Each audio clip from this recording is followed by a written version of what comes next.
Flavours of రోజ్కి స్వాగతం సుస్వాగతం. ప్రతిసారిలాగా కాకుండా ఈసారి పచ్చి టమాటాలతోటి పప్పు చేసి చూసుకుందాం. అది కూడా చాలా రుచిగా ఉంటుంది. కావాల్సింది కందిపప్పు, వెల్లుల్లిపాయ, పచ్చిమిర్చి, ఉల్లిపాయలు, చింతపండు, పచ్చి టమాటా, కొంచెం పసుపు, ఆయిల్ వేసి కుక్కర్ వేసి బాయిల్ చేసేయడమే.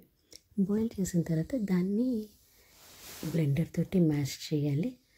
మ్యాష్ చేసిన తర్వాత ఉప్పు వేసి కారం వేసేసి తాలింపు వేయాల్సి ఉంటుంది.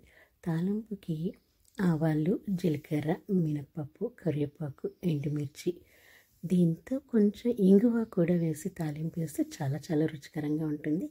ప్రతిసారి మనము ఎర్ర టమాటాలతోటి, పండిన టమాటాలతోటి కాకుండా ఒకసారి పచ్చి టమాటాలతోటి కూడా చేస్తుంటే చాలా చాలా రుచిగా ఉంటుంది. ఒకసారి ట్రై చేసి చూడండి.